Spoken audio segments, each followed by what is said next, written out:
bago niyo po ako. And Lord, help me in my speech not to say anything that you don't want me to say. Help me, Father, that all the words that I will speak will be your words, Lord. I pray, Lord, for conversion. I pray for your touch upon those who will be listening today. Lord, save souls, oh God. And Father, I pray that you would make the change necessary for all who need this message today. This I pray in Jesus' name. Amen. Amen. Amen. You may be seated po. How I wish I don't have to preach, but it's been my principle that when I'm asked to preach, by the grace of God, I will. Amen, amen. I've been listening since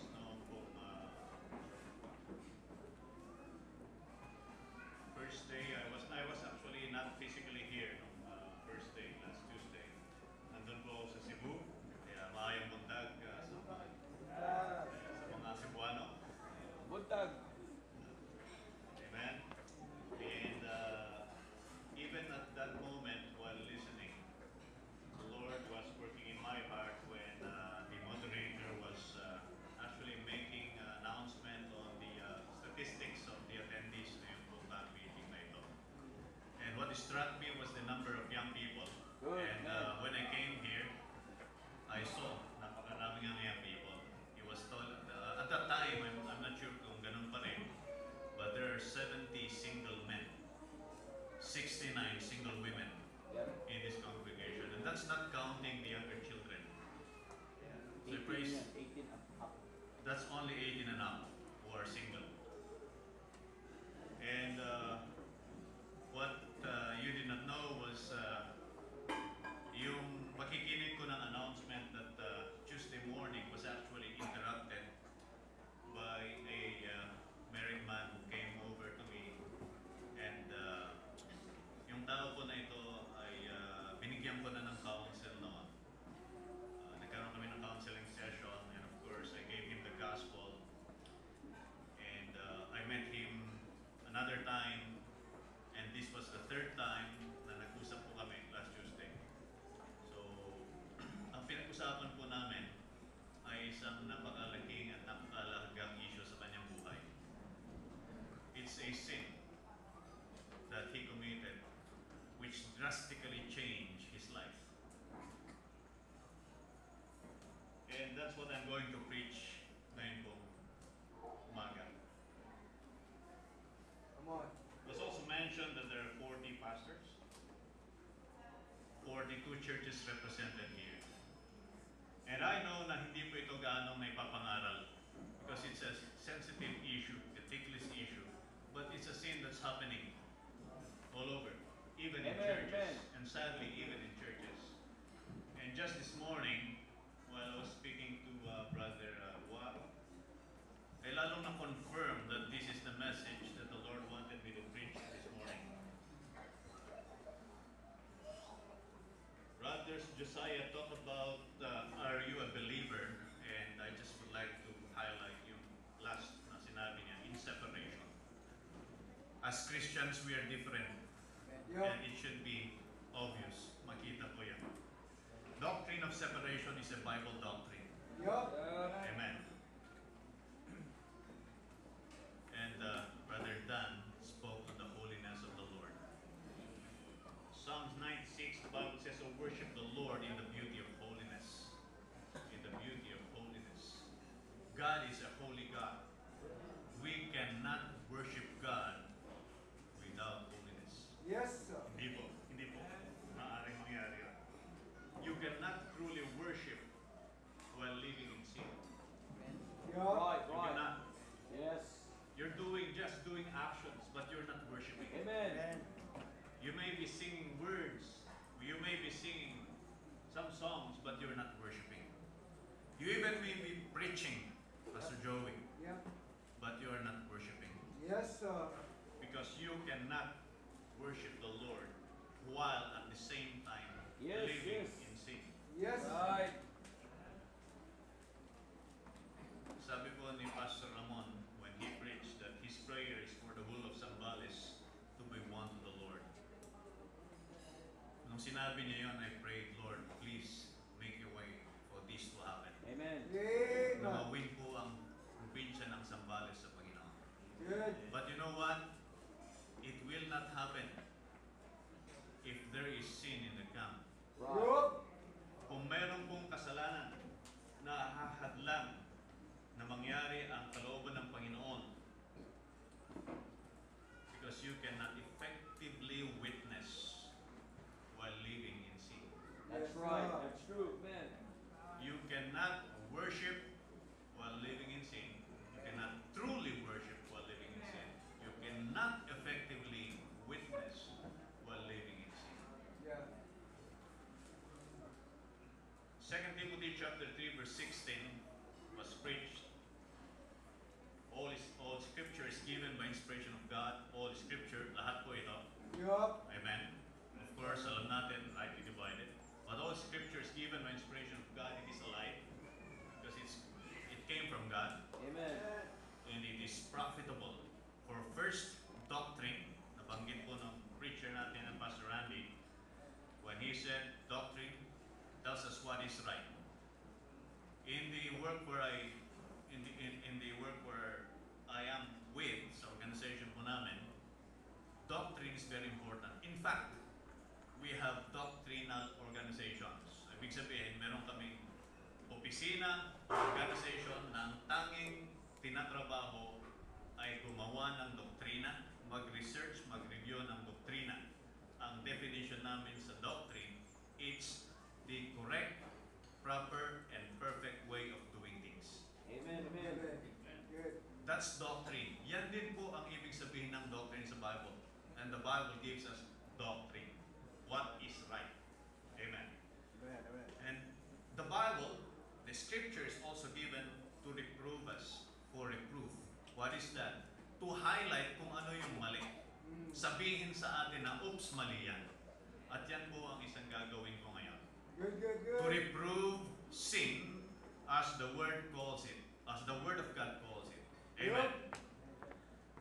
Correction. Because I'll try to show you where in the Bible can we make the correction necessary, because it's the scripture that will provide us the means on how to make the corrections. And of course, instruction in righteousness. Napakahalaga po yung mga naunang message kasi prepare nila ako. When Pastor talk about consider your ways. Exactly. Yep. Examine whether you be in the faith. Because there are evidences. We know that only God knows and you know. Pero sabi nga ng preacher kanina, naamoy niya. Because that's true. Yup. It will manifest. There will be an evidence. And you know that. Absolutely. Alam mo po yan. Now, there are things that happen in our lives. Sufferings, challenges, problems, issues. Sabi po ni Pastor Carman, that we may never have anything to do with it.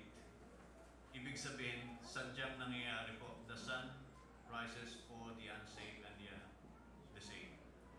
The rain falls on the saved and the unsaved. So may mga bagay pong nangyayari sa buhay natin na wala naman tayong kinalaman. Talagang sadyang nandyan lang yan na nangyayari sa buhay natin.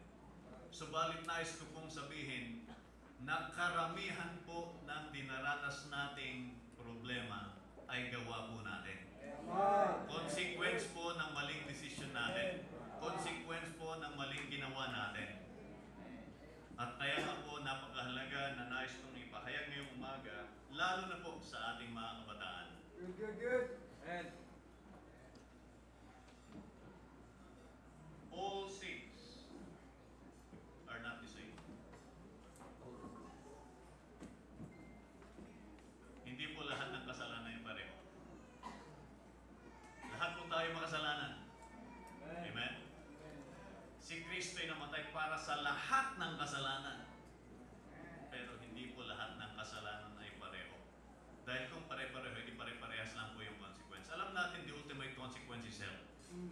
We know that.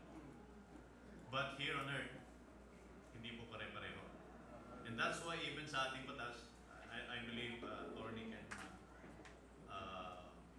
say or can prove na hindi pare-parehas yung penalty. May Yep. reclusion perpetua. Kunwari lang po yan. Life sentence, merong mas mababa at merong bibigyan ka lang ng admonition. Ang Biblia po, ganun din. Makikita natin iba-iba sa lumang tipan. Kung pag-aralan natin, ang first, yung Pentateuch, ay iba-iba po yung kaparusahan sa iba't ibang uri ng kasalanan. Right. Now, there are so much sin. I just would like to focus on one for this morning. Baka hindi po natin kayanin lahat.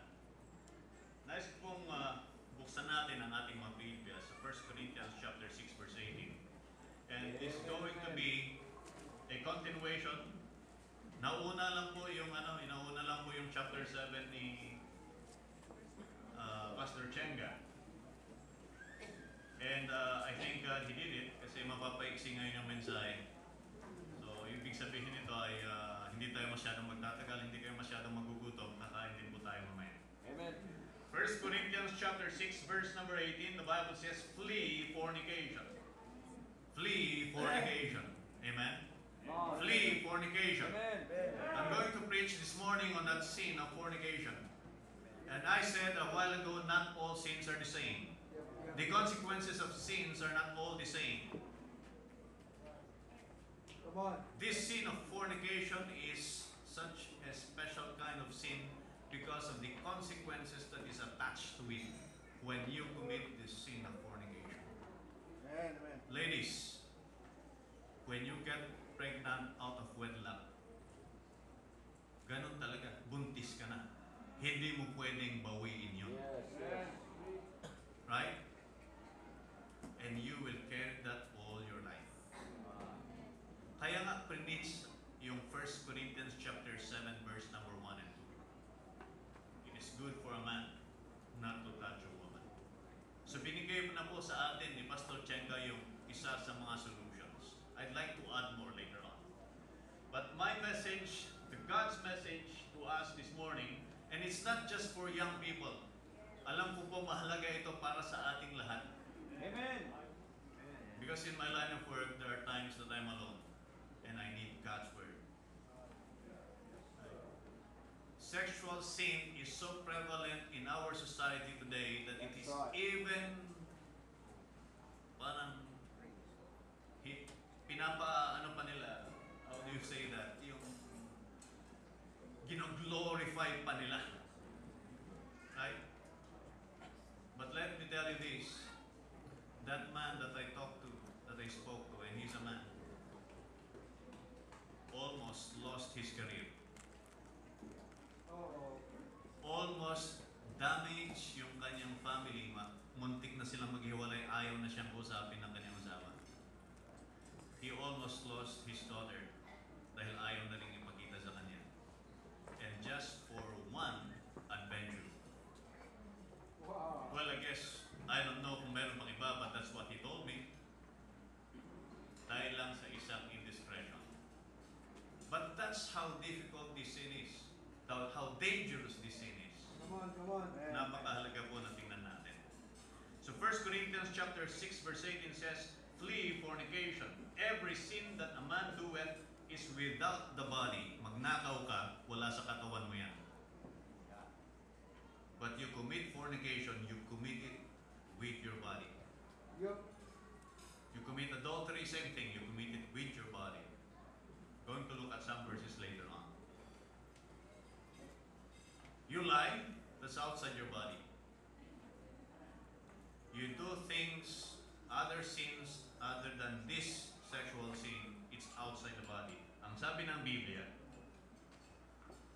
every sin that a man doeth is without the body, but he that committeth fornication sinneth against his own body.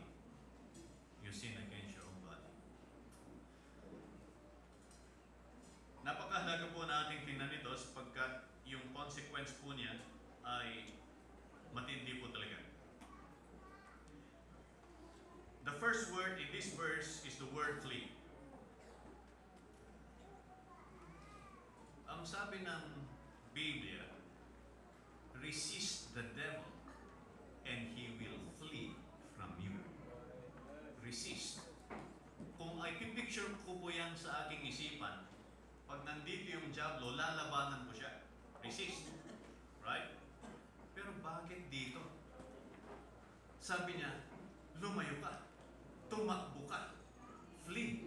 Ibig sabihin, mas matindi pa si sin of fornication kaysa kay Satanas. About that. Right? Amen. Flee. Don't, sabi ni Pastor Chenga, don't even give an inch. Don't even entertain it. Don't even think about it. Amen. Proverbs chapter 5 verse number 8. Tingnan po natin. Proverbs chapter 5 verse number 8. I like this section of the book of Proverbs from chapter 3 all the way to chapter 6. And I recommend, I encourage, I beseech all men. Basahin niyo po. Amen. Not just the men, even the ladies, kasi meron din pong part yung mga women dito. So in chapter 5 verse number 8, look at that. I'll start from verse number 3. I'll just start from verse number 1. My son, you have sons, fathers? Amen. Kung malaman dito yung father mo, and you are saved, your Father in heaven is telling you, my son, attend unto my wisdom. This is God's wisdom. This is not man's wisdom. And bow thine ear to my understanding, that thou mayest regard discretion, and that thy lips may keep knowledge. For the lips of a strange woman drop as an honeycomb, and her mouth is smoother than oil. Ladies, tingnan nyo lang po. I-meditate niyo. Ito ang description ng Bible sa strange woman. Smooth lips. So, men, tingnan nyo rin ang description ng strange woman. Maganda. Physically. Attractive. Yeah. And her mouth is smoother than oil. Siguro, masarap halikan. But her end is bitter as wormwood, sharp as a two-edged sword. Her feet go down to death. Her steps take hold on hell. Mag-ingat po tayo sa mga magaganda. Yeah? That's true. On, right. Ladies, hindi ko sinasabing huwag kayong magpaganda. Magpaganda kayo sa inyong asawa. Good. My wife is the most beautiful woman for me. But be careful, men, sa mga magaganda, physically attractive. Lest thou shouldest ponder the path of life, her ways are movable, that thou canst not know them. Hear me now, therefore, O ye children, and depart not from the words of my mouth. Remove thy way far from her. Remove thy way far from her. Remove thy way far from her. Flee. Yup. Yan po ang ibig sabihin ng flee. Remove, far away. Go to Genesis. Genesis chapter number 39. Kaya paborito kong pangalan ko, Joseph. Amen. Sino yung isa pang katukaya ko dito? Meron yung taga-Mindoro. Joseph. Amen. But in the life of Joseph, ito yung isa sa mga halimbawa ng mga taong wala naman siyang kasalanan ay nakulong at naparusahan siya. But let's see how he stood up to the temptation and how he understood what this sin is all about. Genesis 39 from verse 7, and it came to pass after these things that his master's wife cast her eyes upon Joseph, and she said, "Lie with me." Ang sabi nila, kung anong gagawin mo pag patuka, ang lumalapit? Anong gagawin pag palay na ang lumalapit? Eh di, sa manok. Ang tanong doon, manok ka ba?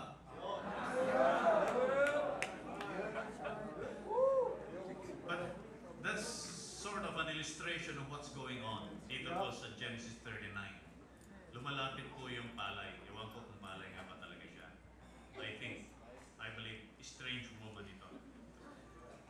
Right. Pero ito po ang nice kong tingnan natin. Paano po nag-respond si Joseph. Verse 8, but he refused and said unto his master's wife, behold, my master wotteth not what is with me in the house, and he hath committed all that he had to my hand. Sabi niya, hindi nga alam ng amo ko, ng asawa ko, ng boss ko, kung ano yung mga nandito na ipinagkatiwala niya na sa akin. Lahat yan, ipinagkatiwala niya sa akin. Ako ng pinakapangyarihan dito. Isa lang hindi niya binigay sa akin. Kapag asawa ka niya, ikaw yun. At sabi niya, verse 9, there is none greater in this house than I, neither hath he kept back anything from me but thee, because thou art his wife. How then can I do this great wickedness and sin against God? You know what? I memorized this phrase long time ago. How then can I do this great wickedness and sin against God? His appreciation of this sin of fornication is great wickedness. He did not think about the sin against Potiphar. Ang nasa isip niya, how can I do this great wickedness and sin against God? Kung ligtas po tayo, alam natin kung anong ginawa ni Kristo para sa atin. Amen. He died for us. He died for our sins, and yet we can afford Come on. to flirt. Come on. Hindi po. Ay lalo na kung pastor ka, Brother Juan. Leadership demands a higher standard. Oh, yeah. Right. Bridget. Amen. Leadership demands a higher standard. Amen. Kaya nga, noon, sabi ko kay Pastor Pat, you taught us 1 Timothy chapter 3. If a man desire the office of a bishop, he desireth a good work. Brother, I don't have the desire. The truth was, I was so afraid of the accountability that I will have before God. Yup. Napakabigat. Yes, sir.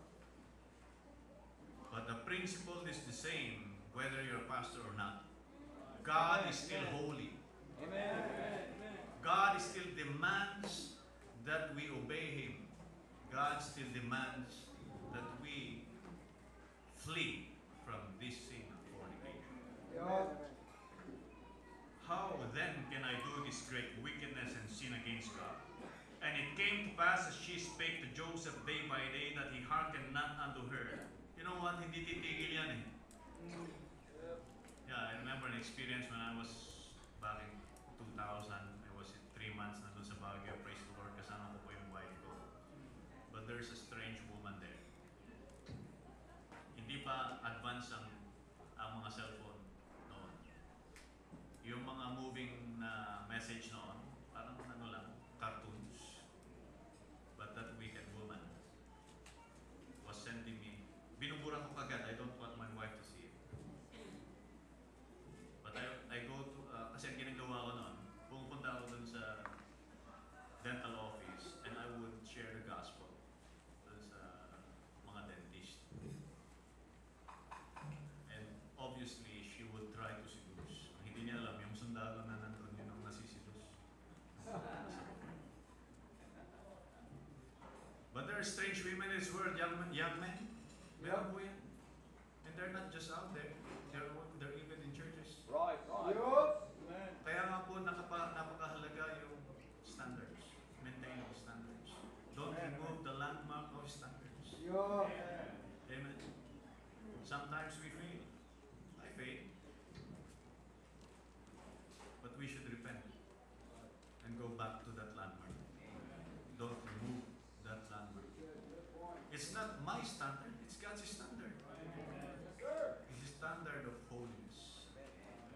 Amen. Look at this. And it came to pass about this time that Joseph went into the house to do his business, and there was none of the men of the house there with him. Wala. And she caught him by his garment, saying, Lie with me. And he left his garment in her hand and fled and got him out. By all means, get out. Flee. Yan po. Ang Yeah. ibig sabihin, flee fornication. Yep. Kahit nandyan na yung palay, hindi mo alam may lason yung palay na yun. Takbo. Amen. Hanggat may lupa, hanggat may semento, takbo. Amen. Amen. Flee fornication.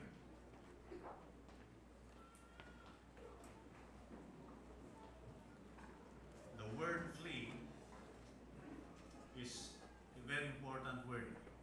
Kaya nga po ako nagpa-practice lagi tumakbo eh.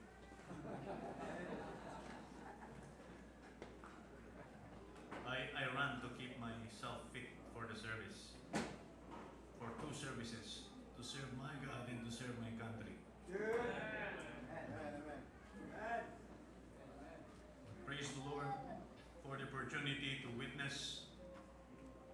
So, I thank God for the message just earlier. Kasi sometimes mga Christians, we only think na yung mga pastors lang ang may ministry. Hindi po. Lahat po tayo. Yup. Kaya niya sinasabi kanina, may kasama ka sa trabaho, witnessan mo.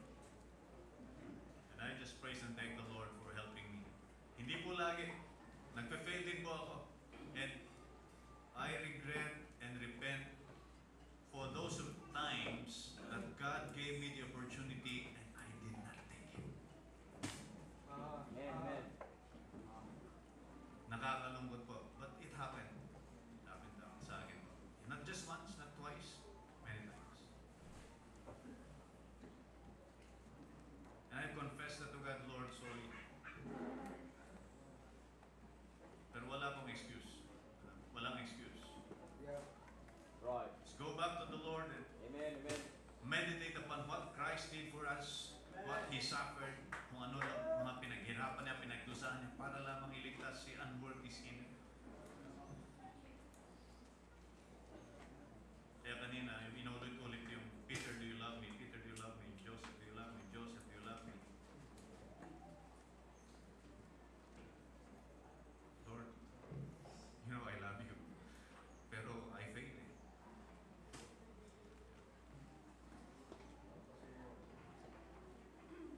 Now, when you got saved, if you go back to 1 Corinthians chapter number 6, po, tingnan po natin. When you got saved, you don't own your body. Yes. Right? So in 1 Corinthians chapter number 6, the Bible says, in verse 13, meats for the belly and the belly for meats, but God shall destroy both eat and them. Now the body is not for fornication.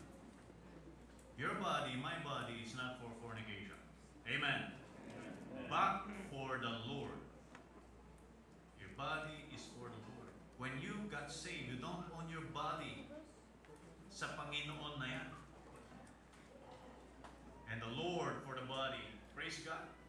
Because the Lord is for us, not just for our soul. 1 Thessalonians chapter 5 verse 23, the Bible says, ang prayer ni Apostol Pablo is that holy, the whole spirit, soul, and body might be preserved unto the coming of the Lord. Amen? So He's not just interested with our soul, He is also interested with our bodies. Yes. Yes. Amen. Amen. Yes, it's true our body is decaying. One day it's going to go to the grave. If the Lord tarries, yung kanya pong pagpunta dito for the rapture. But He is definitely interested with our whole being. Spirit, soul, and body. Spirit, you were born because of the Holy Spirit of God when you trusted Christ as your Savior. Your soul is eternally secured by the sacrifice of Christ. Amen. He is also interested to preserve your body. Yep. Amen. Amen. Amen. Your body is the Lord's, and the Lord for the body.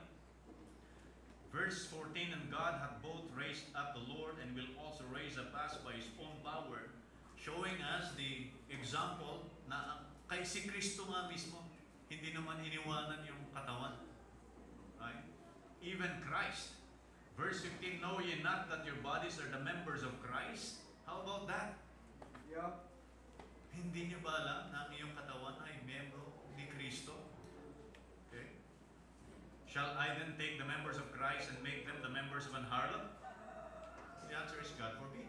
Hindi pinapahintulutan ng Diyos. Hindi maaari. What? Know ye not that he which is joined to an harlot is one body? For two saith he shall be one flesh. But he that is joined unto the Lord is one spirit.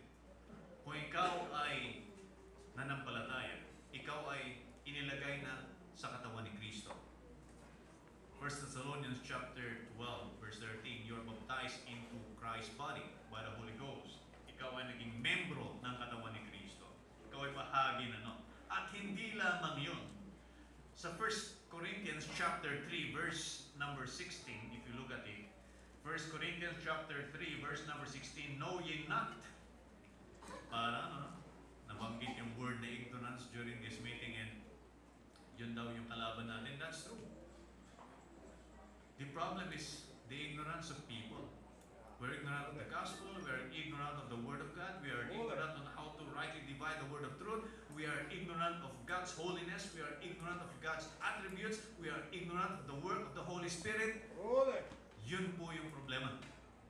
But praise God, because we can decide not to be ignorant. Fine.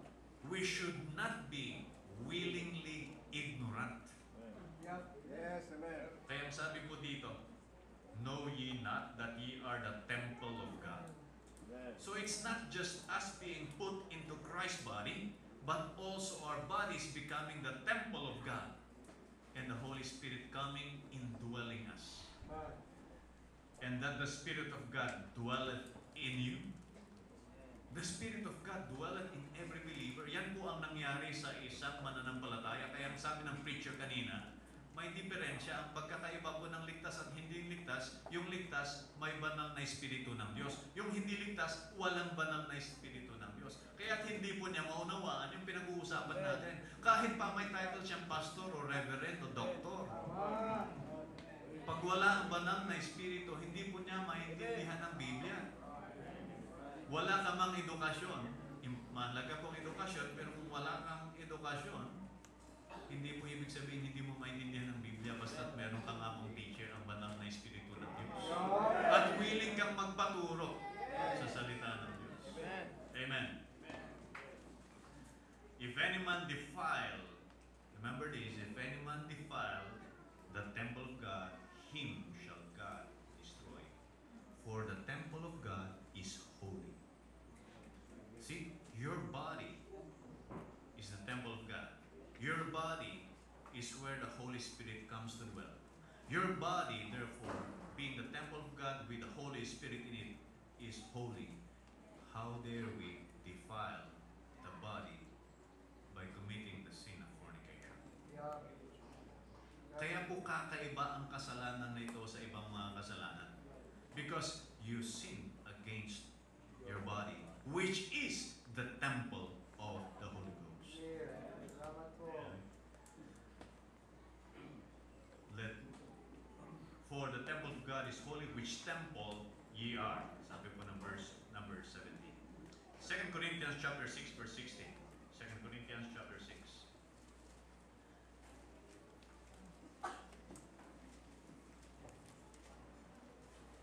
Bible says, and what agreement had the temple of God with idols? O sino nga ba yung temple ulit? We are, right? Amen? Yes. And what agreement had the temple of God with idols? For ye are the temple of the living God. As God hath said, I will dwell in them and walk in them, and I will be their God, and they shall be my people. We become the temple of God, and how dare we defile the temple of God? May nagtanong sa akin, Sir, bakit hindi kayo nagiinom? Because I got saved January of 1994. When I got saved, I told God, Lord, I'm going to read your Bible. I'm going to read your Bible. I'm going to study. Amen. And one of the things that I learned is that ang Kristiyano po ay hindi dapat uminom na alak. Amen. Napakaraming verses po. Amen. Proverbs 20 verse 1, wine is a lover, strong is raging, and whosoever is deceived thereby is not wise. God wants us to be wise. Ephesians chapter 5 verse 18, ang sabi ng Bible, be not drunk with wine wherein is excess. Proverbs chapter 23, ang sinasabi ng Biblia, pag ikaw ay naginom, anong mangyayari sa iyo pagka nalasing ka, ang tingin mo sa hindi maganda, magiging maganda, at pagising mo, dahil sa kalasingan mo, hindi mo alam kung bakit masakit ang iyong pangatawan. Who hath read the vice? Who hath woe? Who hath sorrow? They that tarry long at the wine. They that go to seek mixed wine.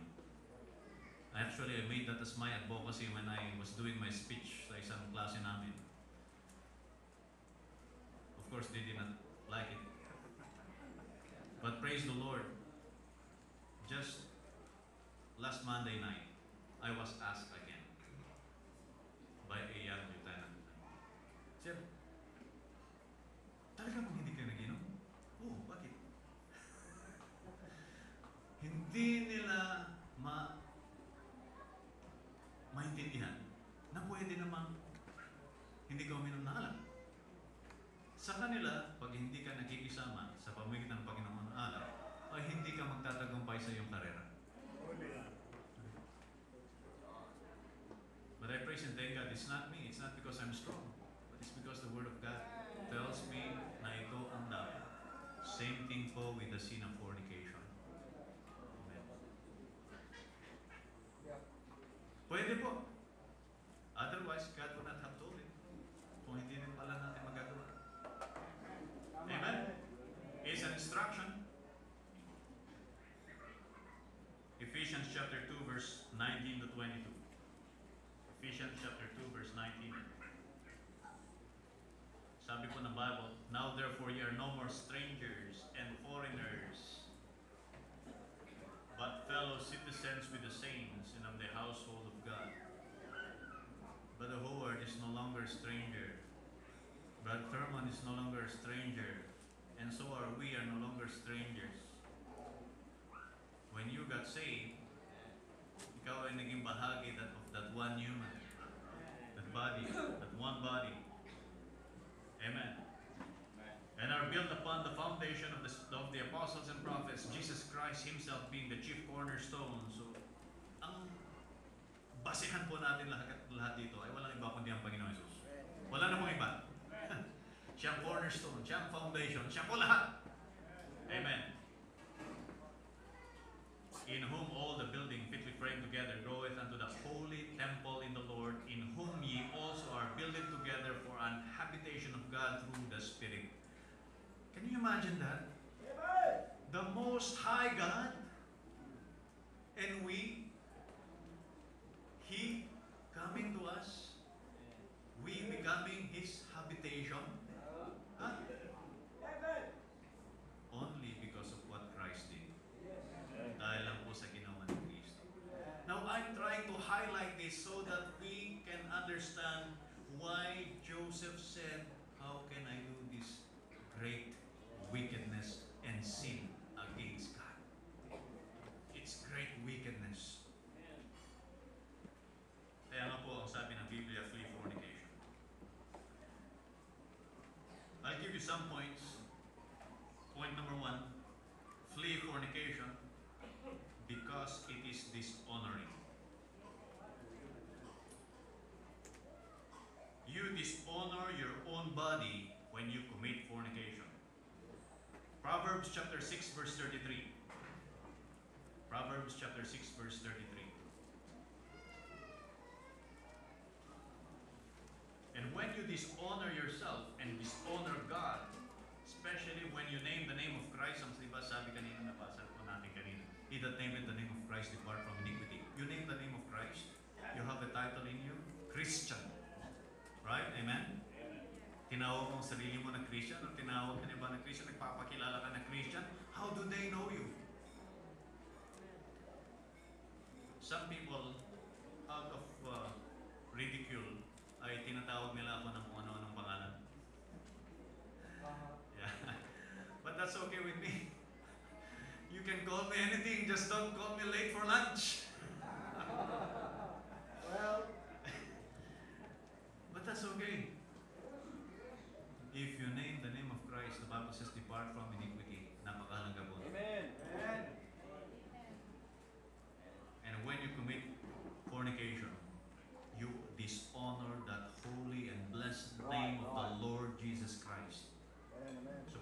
Proverbs 6:33 ang sabi po ng Bible.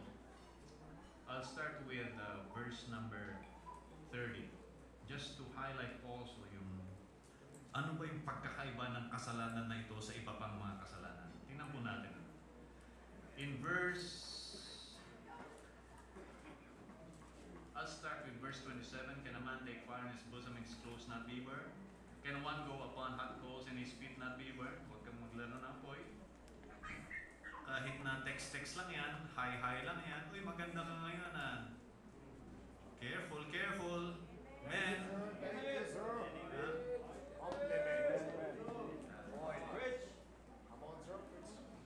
Doon po nagsisimula eh.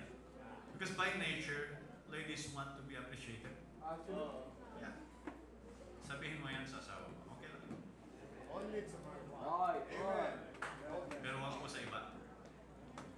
Right. Verse 29, so he that goeth into his neighbor's wife, whosoever toucheth her shall not be innocent. You will not be innocent. Yup. Right? Kahit pa ideklara ng husgado na ikaw ay innocent at ikaw ay hindi makasuhan or ikaw ay makakwit kung ikaw man ay kinasuhan, Come on. pero sa hukuman ng Diyos, you will not be innocent. Yup. Right.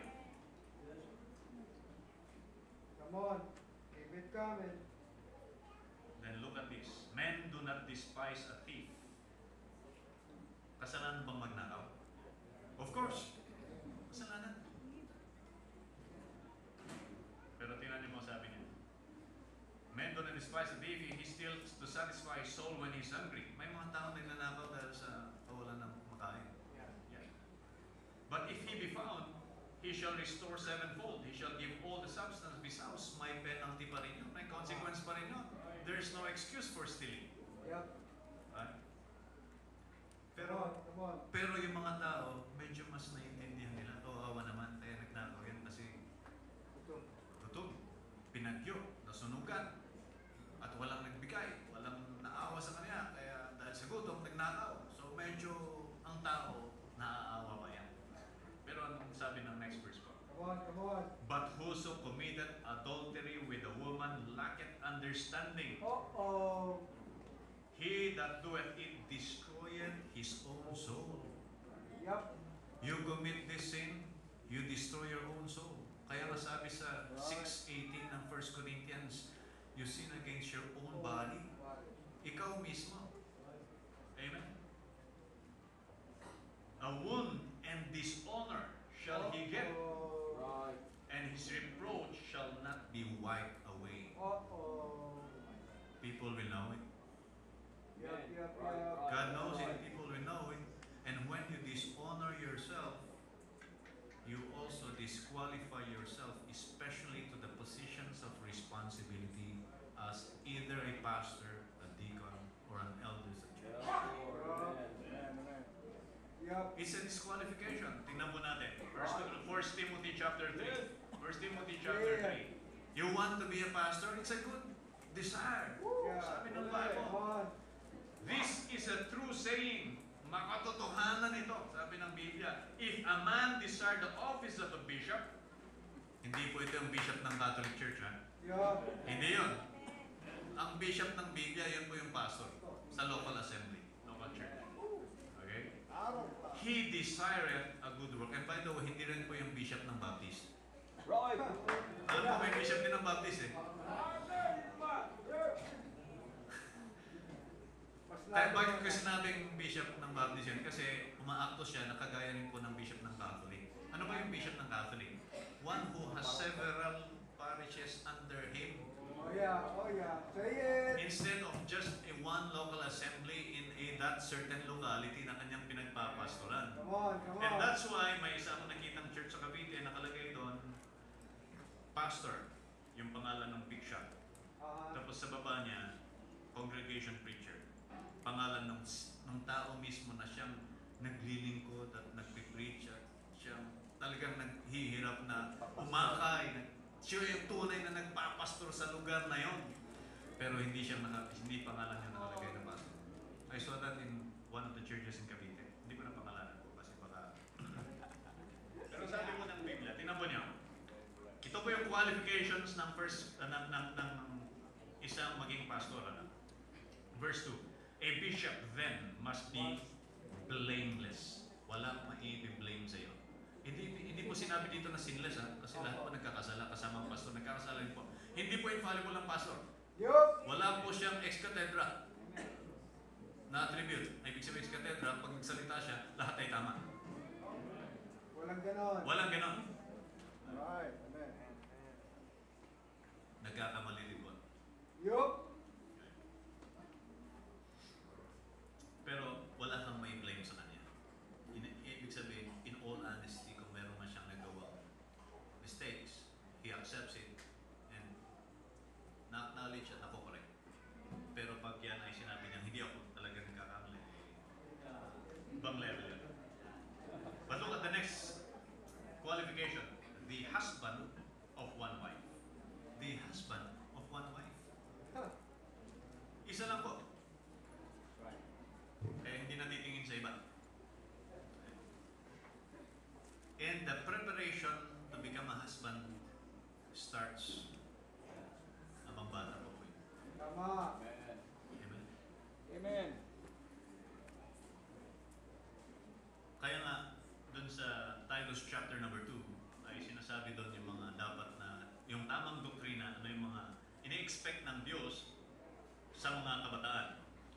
Tingnan po natin, Titus chapter number 2, the Bible says in verse number 6, young men likewise exhort to be sober-minded, in all things showing thyself a pattern of good works, in doctrine, ibig sabihin, marunong na sa doctrine, showing uncorruptness, gravity, sincerity, sound speech. Sound speech. Ibig sabihin, hindi kung ano-ano mga pinagkakwentuhan ninyo. Amen?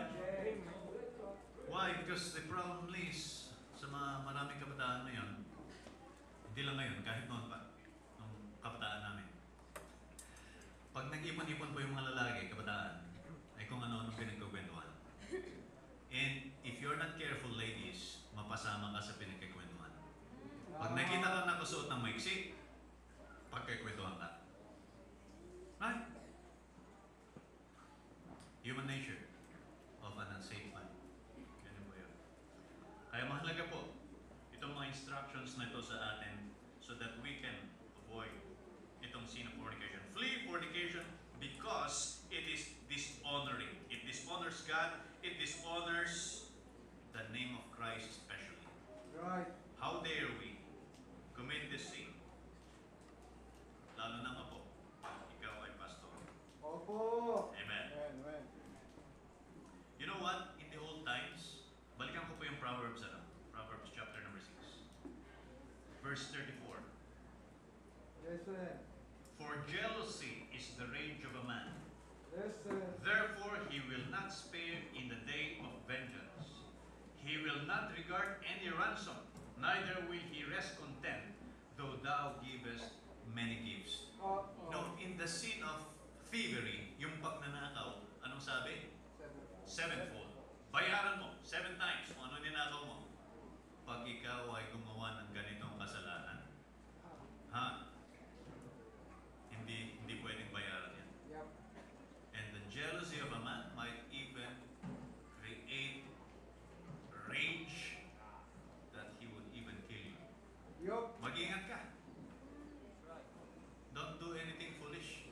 Listen. This sin is different. Amen. Amen. Amen. Preach, preach, preach. Fathers, Yes, sir. I have 3 daughters. May asawa na po yung isa. May granddaughter na kami. But I have 2 younger daughters, 13 and 11. Yung nandito kanina. My youngest daughter is sick ngayon. Medyo mainit yung katawan kaya wala siya dyan. But I've been praying for them that God would protect them, that God would provide a godly husband for them. Amen. That when they grow up, they would be pure when I turn over the Yes. headship and the coverture from me as their father to the husband that God will be providing Amen. to them. Amen. That they would be pure. Listen. That they would be chaste during that time.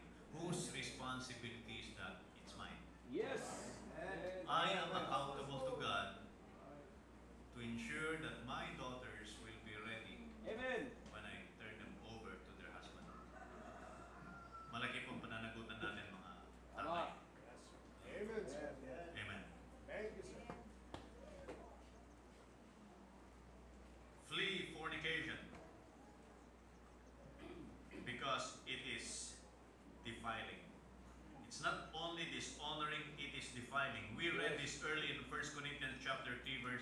17.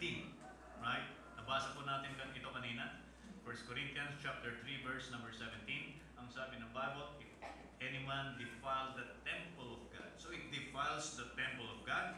It doesn't only dishonor Him, but also it defiles. Ano ba ibig sabihin ng defile? Dinudumihan. Dinudungisan.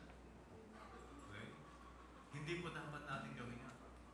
It is defiling. And when ikaw ay madungis, kaya sabi ko kanina, you cannot truly worship the Lord while living in sin. You cannot. Because God is a holy God. So hindi po pwede. Amen.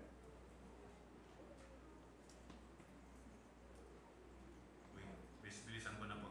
Marami pa namang points ito. Flee fornication because it is dishonoring. Flee fornication because it is defiling. Flee fornication because it is deceiving. You know, there is pleasure in fornication. Oh, yeah. Yeah. Yes. Kaya nga ginagawa eh. Sabi ng pastor kanina, gagawin mo ba kung hindi masarap? Ano pa? Ginagawa. Why? Because there is pleasure. But only for a season. Yes. Yeah. Come on. Panandalian lang yan. The consequence is much greater. Yes, sir.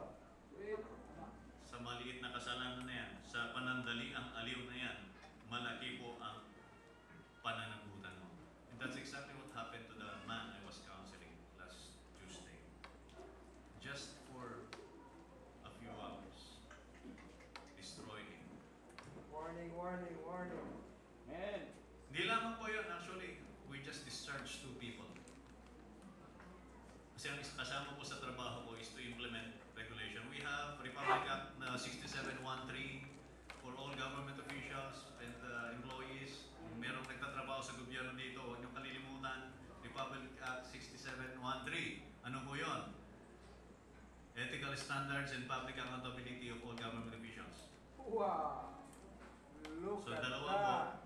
po, pinakasuhan ko ng immorality and lumabas lang last month yung verdict sa kanila, discharge po. Dishonorably discharge. God. Uh-oh. Now, if the world system has some standard, Come on, come on. Right. what more sa atin? Yes. How about that? What more? Amen. Come on. Mahalaga po. Sapagkat mas mataas ang standard ng ating Panginoon. Yun. Definitely. In Proverbs chapter 7, if we go back to Proverbs chapter 7, there is a strange woman again here. Makikita po natin. And there is wisdom to the son. My son, keep my words and lay up my commandments with thee. Keep my commandments and live, and my law as the apple of thine eye. Bind them upon thy fingers, write them upon the table of thine heart. Say unto wisdom, thou art my sister, and call understanding thy kinswoman, that they may keep thee from the strange woman, from the stranger which flattereth with their words.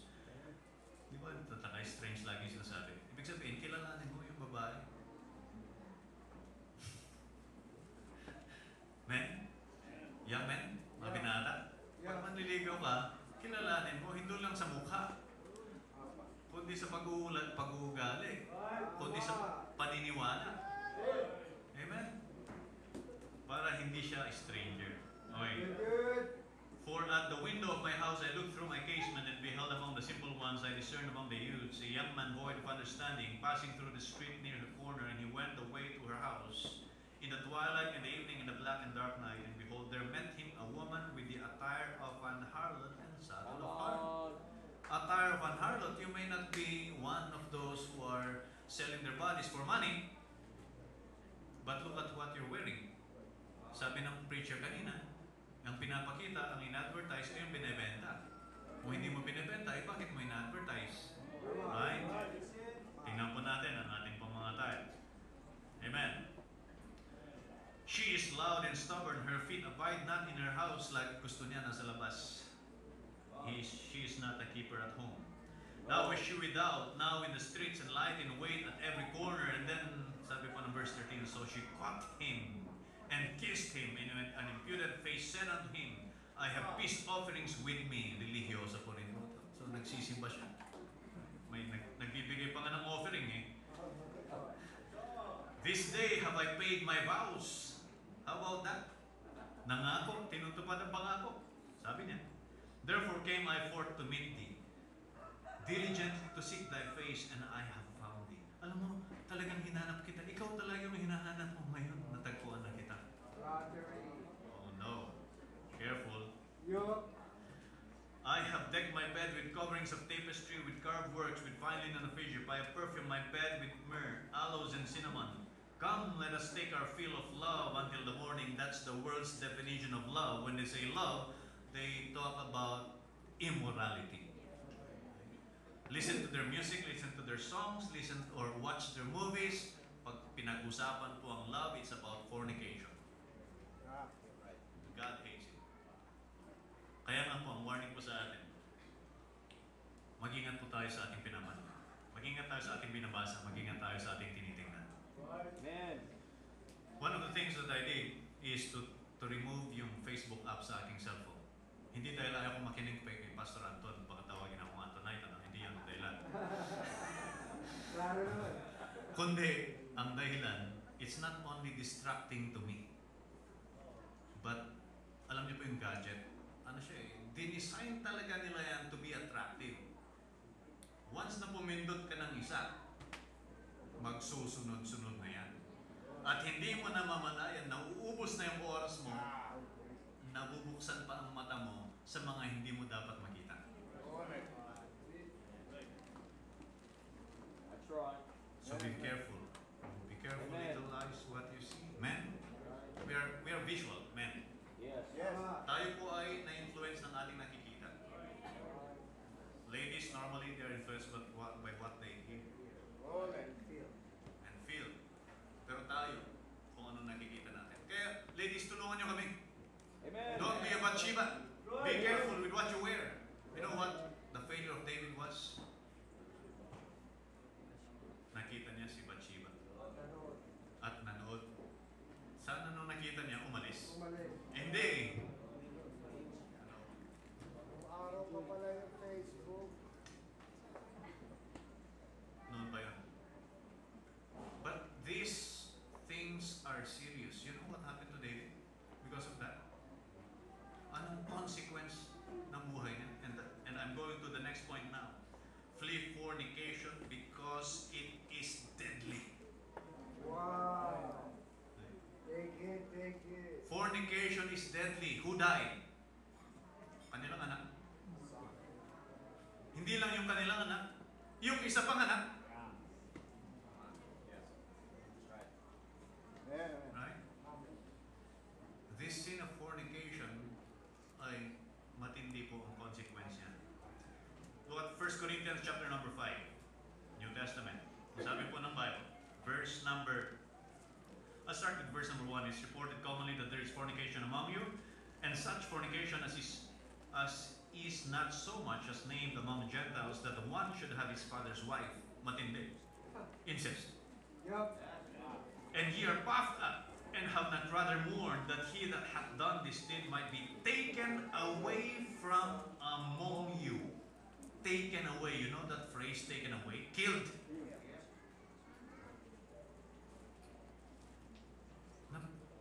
Hindi man lang kayo nag-mourn, hindi kayo nalungkot. You're puffed up. Alam niyo po nangyayari ito? Sabi ng Kristiyano, ang Diyos naman ay mapagmahal. Ang Diyos naman ay mapagbiyaya. Yan po ang bagong pananalita ngayon na kung paano ito nagiging puff up sa panahon natin ngayon. Mahabagin naman ang Diyos. Mahabagin ang Diyos, hindi mahabagin yung tatay, hindi mahabagin yung asawa. Baka mabaril ka. Mag-ingat ka. Amen. Right. Might be taken away from among you. For I verily, as absent in body, but present in spirit, have judged already as though I were present concerning him that hath so done this deed, in the name of our Lord Jesus Christ. You know, when you use the name of the Lord Jesus Christ, that's serious. He was making a judgment. He's saying, in the name of the Lord Jesus Christ, ito yung hatol ko. Kahit nga wala ako dyan eh. Yeah. Well, of course, we know he's an apostle. Meron siyang gift. At ang sabi niya dito, when ye are gathered together in my spirit with the power of our Lord Jesus Christ to deliver such an one unto Satan for the destruction of the flesh. Right? It's not a small thing. This is a serious matter. Amen. Lord help us. It is deadly. It is destructive. Preach on. 1 Corinthians chapter 10 verse number 8. And compare this with Numbers chapter 25. Sabi po sa 1 Corinthians chapter number 8, neither let us commit fornication as some of them committed and fell in one day 23,000. 23,000 namatay in one day? How about that? Just in one day, 23,000 died. Why? Because of the sin of fornication. Right? That's how serious this is now. I'd like you to go back doon po sa Numbers kasi maganda makita po natin yung little background of the story. Bakit ba? Napakatindi naman yan. 23,000? Yung buong Air Force nga ng Pilipinas, wala pang 23. Huwag niyo pagsasabihan. Baka malaman ng China. Tapos ito, 23,000? Oh no! Okay, chapter 25. Chapter 23 to 24, ano po ang nangyari sa kwento po dito? Ang mga Israelites po ay nagtatravel sila, right? From the wilderness going to the promised land. And along the way, ito po ay merong humarang sa kanila. Yung actually mga pinsan nila ito eh. Medyo malayong pinsan. Yung Moabites. And the king of Moab, Balak, hired Balaam to curse them. Pero instead na i-curse, bless. How about that? God can do that. When people don't like you and they want to curse you, God will bless you instead. Amen? So, ano pong nangyari? Hindi nagtagumpay si Balak. Pero tingnan po natin nangyari sa verse 25. Chapter 25, I mean. And Israel abode in Shittim, and the people began to commit whoredom with the daughters of Moab. At anong result niyan? Dahil sa pag-commit ng whoredom, hindi ko na babasahin, but let's go down to verse number...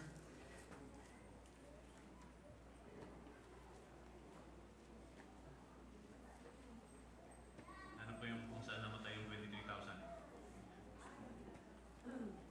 Verse 9. Verse 9, yeah, verse 9. And those that died in the plague were 24,000, 20 and 4,000 ang namatay dahil doon sa kanila pong kasalanan. Now, ano po ang nakapigil doon? Look at this, gory. But we have to read it. This is God's word. Ganito po ang Diyos natin kabanal, such that He would allow this to happen. In verse 6, and behold, one of the children of Israel came and brought unto his brethren a Midianitish woman in the sight of Moses, in the sight of all the congregation of the children of Israel, who were weeping before the door of the tabernacle of the congregation.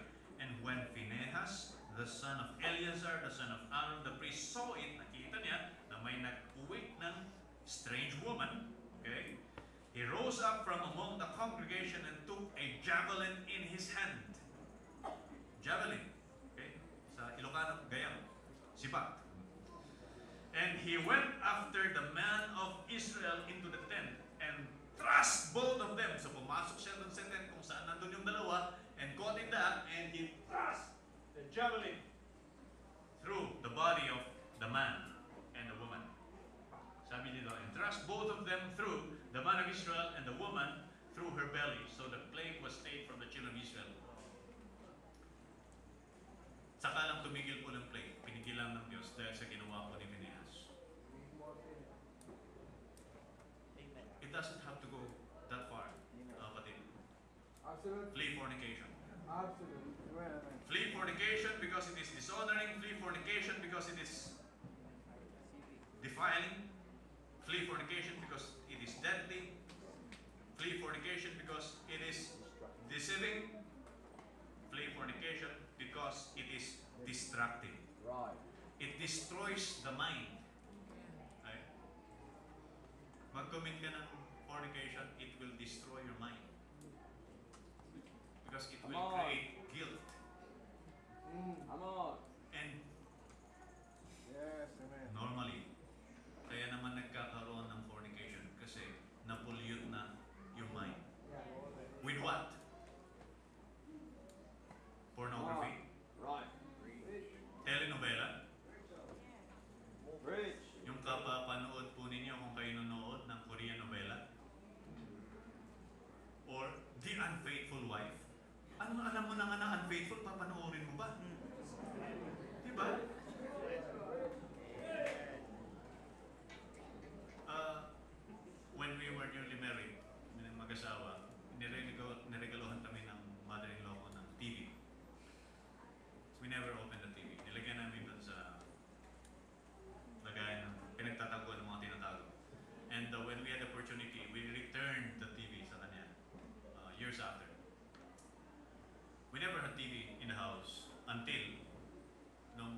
furnished na kasama yung TV. But you know, I don't open my TV sa quarters ko sa Mactan, sa Cebu. I don't open. Sadly, dumating si internet.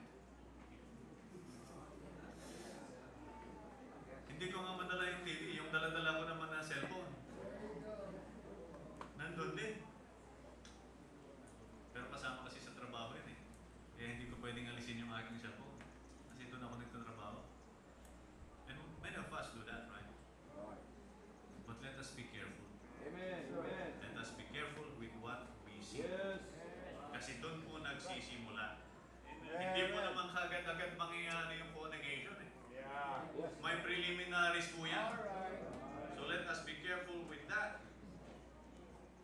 Kaya sabi ng preacher, do not give an inch. It will destroy first your mind. And it will destroy your marriage. It will destroy your marriage even if you are not yet married. Ha? Paano mangyari? Hindi pa naman ako kasal. This is how it's going to destroy your marriage. Ladies, when you commit fornication habang ikaw ay di pa kasal with a man, how sure are you na kayo magkakasal? Come on. Paano pag Kung hindi kayo. hindi kayo? Yep. You're going to carry that. Hindi lang yan, kahit pa kayo. Still, hindi kalooban ng Panginoon. Right. Amen. Amen. You're going to carry that. Pero lalo na pag hindi kayo. At mas lalo na pagkaroon ng bunga, nagkaroon ng bunga at hindi pa kayo. Uh-oh. Right? Katotohanan po ito. Now, in the world, we know it is happening and it's normal sa kanila. Common. Okay? It's not normal, but it's common. Amen. Amen.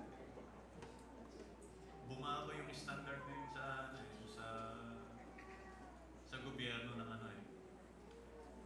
Ng ethical standards eh. Bumaba in the sense that dati, pag ikaw ay namuntis na hindi ka pa kasal, that is ground also. Immorality din yun. Tinanggal nila yun. Ang nakalagay doon is, as long as wala kayong asawa pareho, pwede. Uh-oh. So, hindi ka na magkakasuhan na yun. But in the eyes of God, tama ba yun? Mali. Still immoral, still wrong, still sin, as far as God is concerned. It is destructive. It destroys marriage. Even before you get married. That's why, mga pastors po na nagkakasal, be very careful pa. Hindi ako nagkakasal na dito. Kung sakali man na may kakasal din, make sure that they will be honest to each other. Yup. Okay? And by the way, hindi mo naman responsibilidad na ikasal. Right. You don't have any That's right. responsibility. That's right. In fact, when you officiate a wedding, you're accountable to God. I praise and Right. thank the Lord. Oh, yeah. Na isa lang, Pastor Anton lang yung ako ang nag-officiate ng kanyang kasal. Kaya kung anong nakikita niyo, bahagi ako sa mga may kasalanan kung bakit ganyan siya ngayon. Say that out.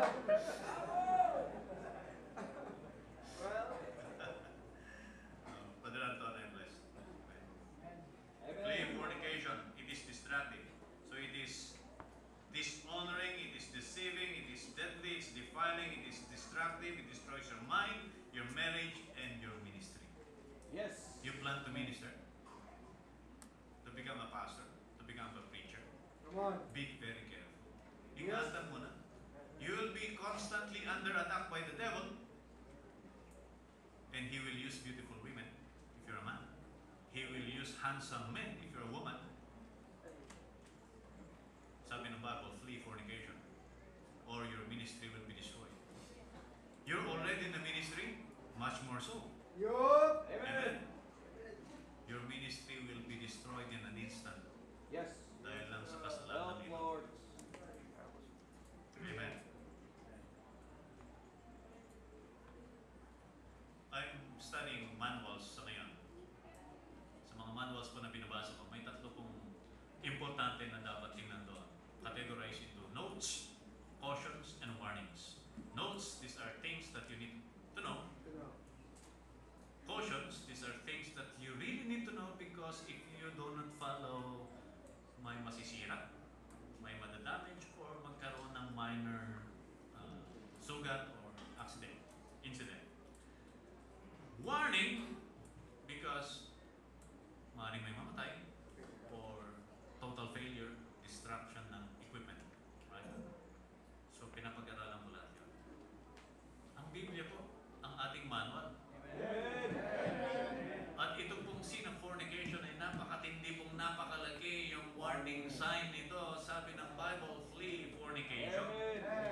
early believers sent as instruction sa mga bagong mananampalataya sa Asia from the council in Jerusalem is what? Abstain from meats offered to idols, from blood, and from fornication. Ganun po kahalaga yun sa Panginoon. Unang-una, newly born, avoid it already. Newly born Christian. As newborn babes desire the sincere milk of the word that ye may grow thereby. You know what? You cannot grow with that seed. That's a hindrance to growth. Yes, yes. Marami kang alam, okay? Marami kang alam, pero bakit hindi mo i-apply? Kasi may kasalanan eh. Yep. Nagiging How halang. about that?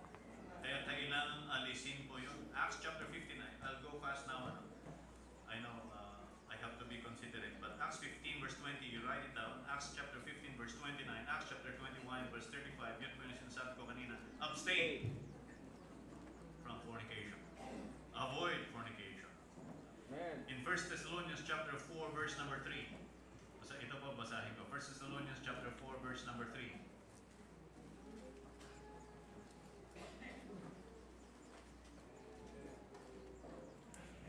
For this is the will of God, kalooban ito ng Diyos sa atin, even your sanctification, that ye should abstain from fornication. Abstain from fornication. Amen? You are already saved. There is practical sanctification. You are already sanctified, but there is practical daily sanctification. And part of that is abstaining from fornication. Amen. Amen. Let it not be one's name among you. Ephesians chapter 5 verse number 3. This sin of fornication, let it not be one's name. Hindi dapat may attach sa inyo ito. Hindi nila dapat sabihin, oh, yung mga Kristiyano dyan sa Bukidnon, yung Bang Baptist, doon sa grupo ni Pastor Raul, ay wala yan. Ganito yung mga yan. Nakakahiya. Yeah. It is shameful. Nakababain. Amen. Una sa Diyos. At lalo na po sa mga mini-minister natin if we are ministering. The sin of fornication will destroy your mind, your marriage, your ministry. He that nameth the name of Christ depart from iniquity. Ang sabi ng 2 Timothy chapter 2 verse 19. 1 Corinthians chapter 5. Ibilisan ko na po, ano? Malapit na. 1 Corinthians chapter number 5 verse number 6. Little leaven, leaven at the whole lump. Go back dun po sa main text ko actually, nandun sa 1 Corinthians chapter 5 and chapter 6. So in chapter 5 verse number 6, your glorying is not good, know ye not that a little leaven, leaven at the whole lump? The ministry, meaning ng church, is also affected. Okay? We tolerate this sin here, a people for His Name Baptist Church. Wala na. If it happens po, mga kaibigan, mga kaigsuunan, kung sakaling mangyari ng kasalanan ito at tinolerate ng church na ito at hindi dinisiplina ang gumawa ng kasalanan ito, huwag na po kayong bumalik. Amen? Right, that's right. What ministry are we talking about? Yeah. If we tolerate that, no. Kahit pa po, Pastor. Yes. Amen. Kasi pakulit. Amen. Lord have mercy. Amen. A little leaven, leaven at the whole lump, the church will be affected by this sin. Yes. That's why we don't even make it start. Let's nip it in the bud. Doon pa lang po sa mga anak natin. Amen. And when we see signs, can I give this an advice, mga parents po? I know, mahirap ang buhay. But it's not an excuse. Don't let your children, especially small children, see you, husband and wife, Yes. when you do your thing. Right. Ibig Right. sabihin, kung maliit yung bahay niyo, gumawa kayo ng kwarto na kayo lang. That's right. That's right. Be careful. Be very careful with what your own children see. Amen, amen. Amen. Build something. Amen? Do you know that sa statistics po ng mga crimes committed related to rape and assault ay ginawa ng mga kamag-anak? Absolutely. Yeah. Those who are close. Incest. That's why, kung tatay ka, may asawa ka, may mga anak ka, gawan mo ng paraan, mag-build ka ng separate room ninyo. At pag lumalaki na yung inyong mga anak, paghiwalay ninyo ang lalaki at babae. Right. 2 years old pa lang dapat yung anak niyo, wala na yan sa kwarto niyo. Amen? Amen. Amen, amen. Iwalay nyo na. Let them grow. Let them mature. May nahulog dyan ng bata ng isang araw. Hulog. Umiyak. Tapos may gustong kapatiran na itayo. Sabi ko, papayaan mo. Tatayo na yun. Right. Hindi na mamamatay. Let them grow. Let them mature. Let them go strong. Let's be very careful po sa ating mga anak.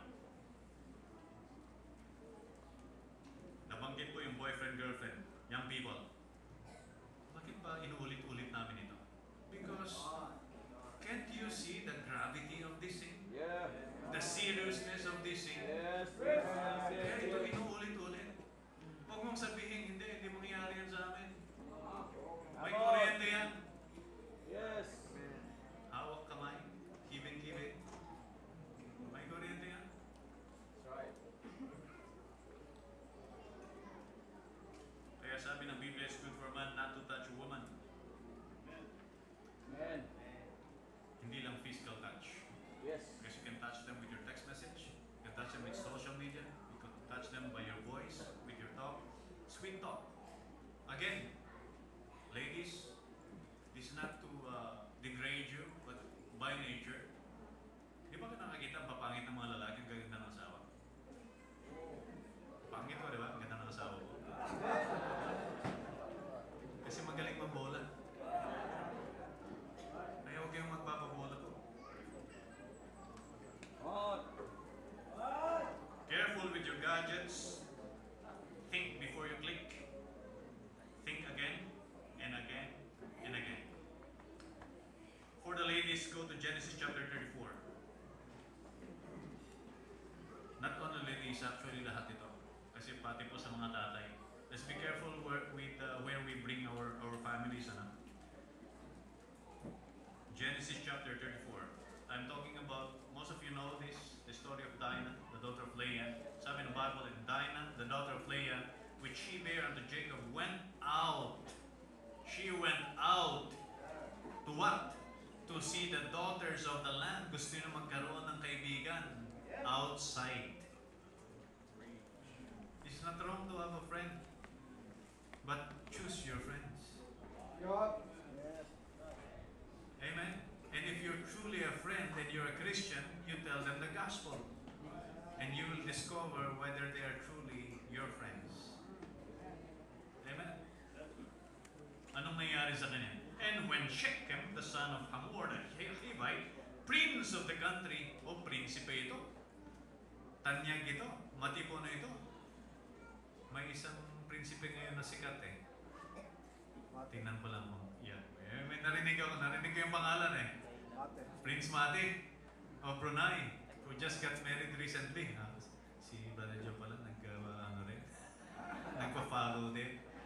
Hindi po, nagkataon lang. I met him last year, sometime May, on official function with the Prince of Brunei, with the King of Brunei. Prinsipe, oh. Kung ikaw ay pangkaraniwang dalaga, tapos nagustuhan ka ng prinsipe, Opo. may Prince Charming. Yan ang real prince. Ito talaga, totoo, di ba? And And what happened? When Shechem, the son of Hamor the Hivite, prince of the country, saw her, he took her and lay with her and what? Defiled her. Dinungisan siya. Defiled. And look at what happened next. And his soul, so itong si Shechem, his soul clave unto Dinah, the daughter of Jacob, and he loved the damsel. Minahal niya. And spake kindly unto the damsel. And Shechem spake unto his father Hamor, saying, Get me this damsel to wife. Baliktad. Out of order siya. Di ba God is a God of order? Anong order pagka ikaw ay manliligaw? God. Ang sabi ng tatay ko, Nasiga ka, agaran ka.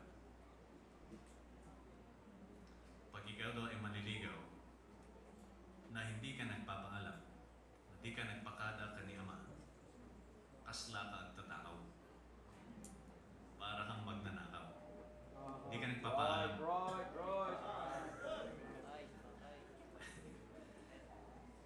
So, ganun po ang ginawa niya eh. Kinuha muna niya bago siya nagpapaalam eh. Baliktad. Out of order.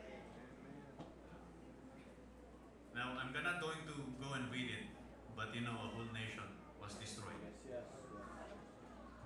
A whole nation was destroyed, but a daughter was defiled. Don't let our daughters be defiled. Young ladies, don't go out. Huwag na kayong lumabas. Amen. God will provide. Amen. God will provide. Good. Fathers, let's pray for our daughters. Pag-pray natin sila. Ito, testimony ko po. I prayed for my first daughter when she was still 3 years old. Sabi ko, Panginoon, please provide a man that will love my daughter. A man who is godly and will serve you, and they will serve together. Amen. And He answered the prayer. Now, I have a granddaughter. And I thank God for that. Abstain from all appearance of evil. 1 Thessalonians chapter 5 verse 22. Just a verse before your prayer that our whole soul, spirit, soul, and body be preserved unto the coming of the Lord. Ang sabi ng Bible, abstain from all appearance of evil. What does that tell us? What we see defile us. So, para tayo ma-preserve, ingatan natin ang ating tinitingnan at ingatan natin na hindi po tayo magkasala ng salang ito, fornication. Now, I'll just quickly give some of God's word kung paano natin ito ma-avoid. Flee fornication, okay. How to, when we face reality in our lives. Number 1, understand who you are and what you are in Christ. Yeah. Understand. Know who you are. Identify yourself. Ano bang identity ko? Kaya nga sabi ni Sun Tzu know yourself and know your enemy. You will never fear defeat in any battle. The first thing there is you know yourself. Ano ka? Sino ka? Ano ka ba? Anak ka ng Diyos. If you're saved and born again, anak ka ng Diyos. You have God as your Father. Amen. And in 1 Corinthians chapter 6 na binasa natin kanina, your bodies are members of Christ. And your body is the temple of the Holy Ghost. And the Holy Ghost dwells in you. Amen? That's who you are now. Therefore, hindi ka dapat magkasala ng ganung kasalanan. Understand the gravity of the sin of fornication. Nabasa po natin kanina. Genesis, sabi ni Joseph, how can I commit this great wickedness and sin against God? Realize that this is a great sin. Yung consequence, remember the penalty. Okay? What's the penalty? It's death. Tingnan niyo po. Deuteronomy 22 verse 21. May mga iniskipan na po akong mga verses, but I think I'd like to read this. Deuteronomy chapter number 22 verse 21. Bible says, I'll start in verse number sabi kong in-underline nandito, simulan ko po sa verse 14. Verse 13. If any man take a wife and go in unto her and hate her, and give occasions of speech against her, and bring up an evil name upon her. Remember, dishonoring the name? Okay. And say, I took this woman, and when I came to her, I found her not a maid. Huh? May na-discover siya. Right. Not a maid. Anong ibig sabihin nito? Okay, let's move on. Verse 15. Then shall the father of the damsel and her mother take and bring forth the tokens of the damsel's virginity unto the elders of the city and again.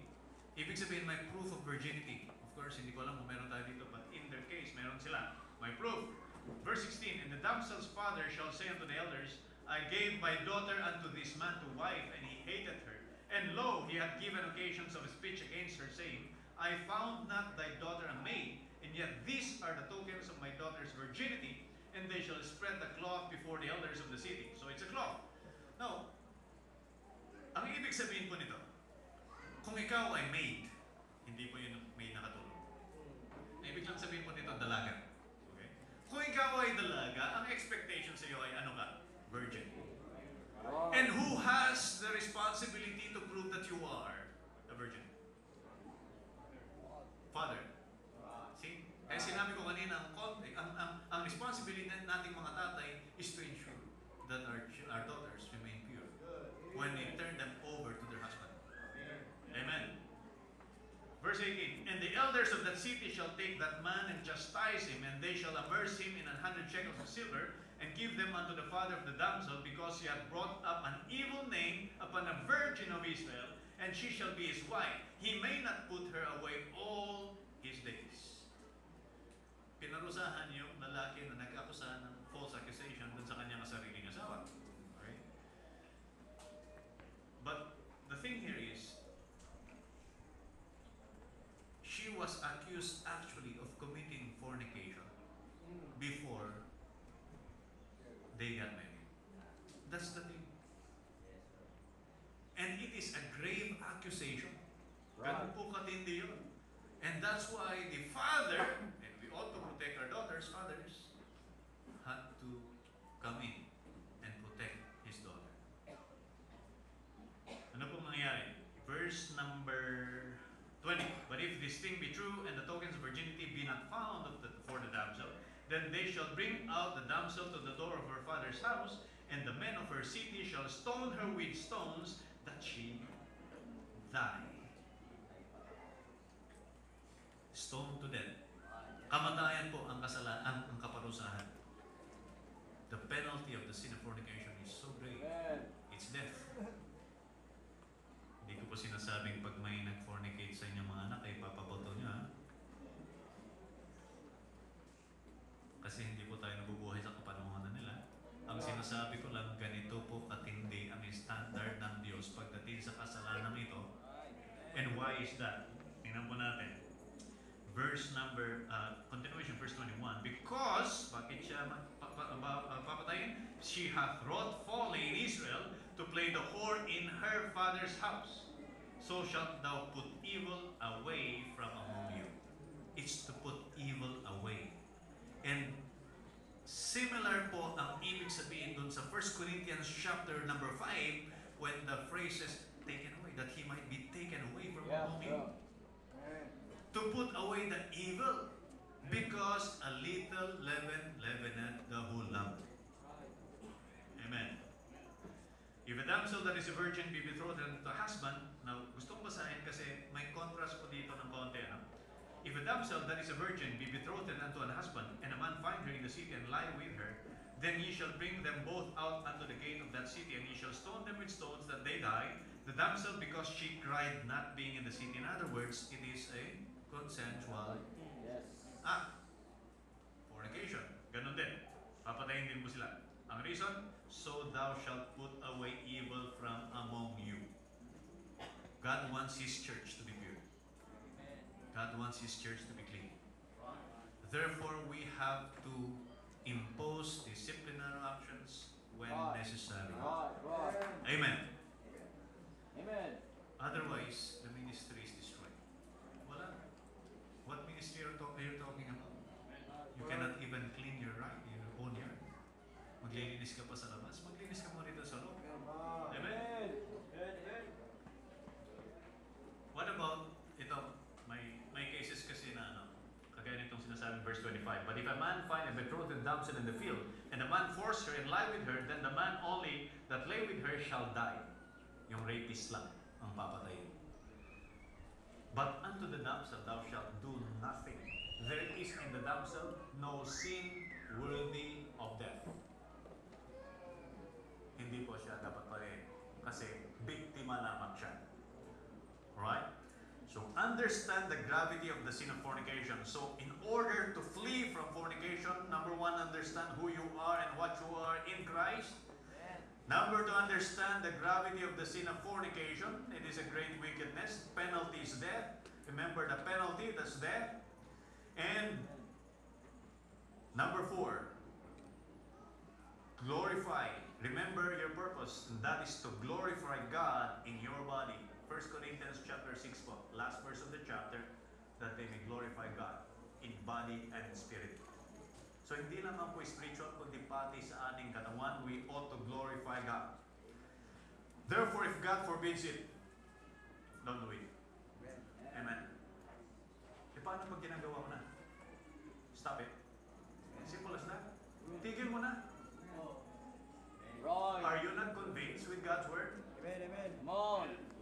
If it's going on now, may boyfriend ka, may girlfriend ka, hindi na mo kalooban ng Panginoon, Amen. anong gagawin mo? Stop. Decide now, stop. That's right. Amen? Huwag mo hintayin na si Kibuloy magsabi na stop. Hindi totoo yun. Ikaw mismo ang mag-decide, Panginoon, susunod pa ako sa inyo. Amen. You know what happened in the book of Ezra? In the book of Ezra, hindi lamang matindi yung nangyari sa kanila kasi talagang intermarriage na. And it was a mixed marriage and God sent His prophet among them at sabi, this is wrong. Anong ginawa nila? Hiwalay. Why? Because it's sin. It is not God's will. Hiwalay. Mag-asawa naman, may mga anak na yun, may mga fruits na sila na mixed race. Consequences yun. But you have to stop. If you're doing it now, stop. Amen? Amen. Baka magalit sa akin. Gusto mo magalit ang Bye Diyos po. sa'yo? Takot ka dun sa kunwari girlfriend mo o boyfriend mo. Hindi sabihin mo sa kanya itong sinabi ng Bible, pag siya ay nagalit, ibig sabihin hindi ka niya totoong mahal. Amen. Yun lang yun. Glorify God in your body. Stop it. Set standards, God's standards, and abide with it. Good. Amen. Maganda nga, isulat mo pa eh. One part also of my job is I'm presiding yung deliberation ng tinatawag namin mga standing operating procedures. And standing operating procedures are doctrine. They have to be followed. Mag-train ka, isulat mo. Ito ang sinasabi ng Biblia na standard. Susundin ko ito. Make a commitment. Amen? Make a commitment. Kung hindi mo pa nagagawa, gawin mo ngayon. Thy word have I hid in my heart that I might not sin against thee. Tago mo sa puso, may memorize mo salita ng Panginoon. Why? So that one day when you get tempted, pwede mo sabihin sa temptation na yan, it is written. It is written. It is written. Kung si Kristo nga, ginamit niya ang kanyang salita mismo, ganun din tayo. Amen? Glorify God in your body.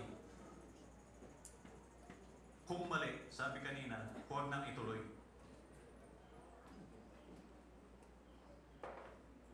And lastly, dinugtong ko lang yung sinabi tatlong tanong kay Peter. Do you love me? Do you love me? Not me. God is asking. The one who loved you so much to send His Son to die for you.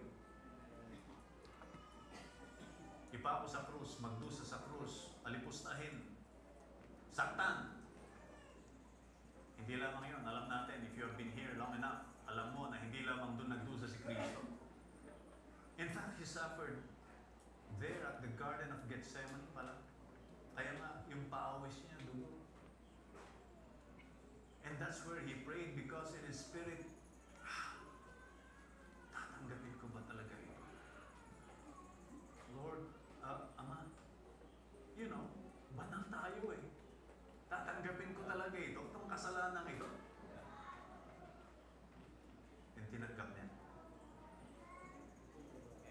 Nagsuffer po siya doon. In his spirit, he suffered. But when he decided to accept that cup of wrath of God, the cup of sin, our sin, God laid on him upon us, God laid on him the iniquity of us all. Nilagay na sa kanya. Tinanggap niya yun. And he did not ask for help. He suffered for us. And he went to hell Amen. for us. Completing Amen. Glory. yung kailangan gawin para masatisfy ang Diyos Ama. Amen. Because when God saw the travail of His soul, Amen. He was satisfied. Amen. Imagine lang yun, yung kanyang ginawa na yun. Right. That's how much He loved us. Now He's asking, do you love me? If you love me, keep my commandments. So this is obedience, not to be saved, but obedience because you love God. When you set the standards, it's not because you want to impose law upon yourself or the pastor wants you to have to control you by his no. It's because you love the Lord. Amen. Sana po, ang motivation natin to obey God is to love Him. We understand the gravity of the sin of fornication. Flee. Young people, huwag po natin kalimutan. Old people, huwag po natin kalimutan. But I believe more so, preachers, pastors, Amen. Amen. evangelists. Thank you very much, sir. Thank you very much. Message is very clear and I hope it's convicting us. I think we need to respond. I know it's gutom kayo, but the Word of God is so important. Isa sa mga invitation kanina, sinasabi ng preaching, make a commitment. Why don't we come and make a commitment? Job said, I made a covenant with my eyes. Why don't we make a covenant? Huwag na tayong masyadong hipokrito, pakunyari, akala natin hindi tayo nagkakasala, akala natin upright tayo, righteous tayo. Why don't we tell God and admit our frailties and admit our weaknesses and infirmities? Why don't let's come and pray for ourselves, pray for our family, pray for our children, pray for our young people, pray for our pastors. Amen. Pray that they will see the seriousness, the gravity, the effect, the consequence of this sin. How damaging. Marami pang dito. Let's make a covenant. Let's show that humility by our coming here. No, show that. It has been killing our homes and killing our churches, killing our minds, killing our devotions and affections to God. Let's plead, let's appeal to the Lord, ask for mercy, ask for help. Everyone, young people, parents,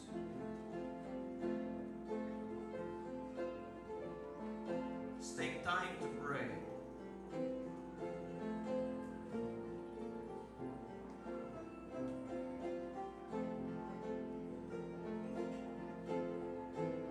Let's cry to the Lord.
Father, thank you, Lord, for giving us the truth.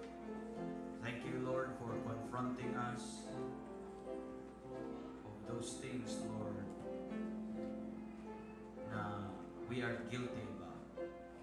Thank you, Lord, for the caution. Thank you, Lord, for the warnings.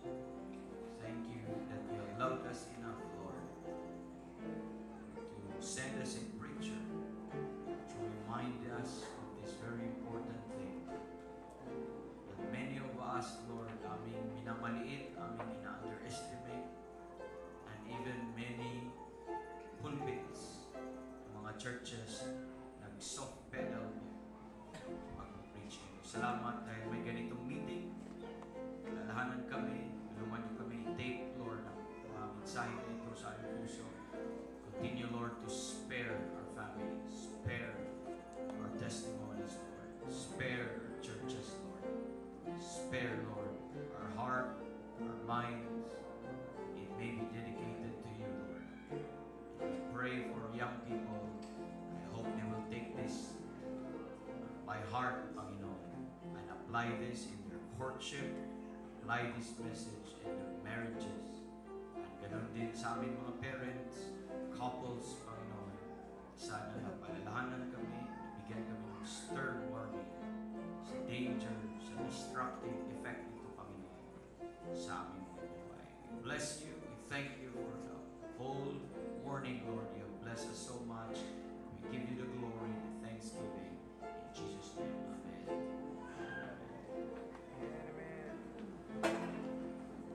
Bless. Sarap. Sino nagutom? Nagutom, sabi ni pastor, yung unang speaker kanina, God knows kung save ka o hindi. Amen. Doon mo malalaman kung save o hindi. Thank you, Brother Joe. That's very timely. That's a great blessing. I hope everyone ay warn po. Everyone ay my takeaway is simply lang. My takeaway is one sentence, one statement. The motive and the goal of love is purity. Purity. Purity is not lost in marriage. Purity is maintained in marriage. That bed is undefiled. It's not lost in marriage. Because love, what? Purifies. Love preserves. Love protects. So, young ladies, may nagsasabi sa'yo, mahal ka daw niya, gusto ka daw niya, tapos dinidefile ka niya. It's not love. That's right. It's not love. Amen. So, glory to God. Balik tayo ng 2:30. And okay na yun. Hindi na tayo mag-closing sa singing. Balik tayo ng 2:30 dito. We still need to hear more preaching this afternoon. And I believe punong-puno tayo ngayon. Nag-starve ang ating physical. Ngayon busugin natin. Amen. Let's all stand. And let's dismiss sa panalangin.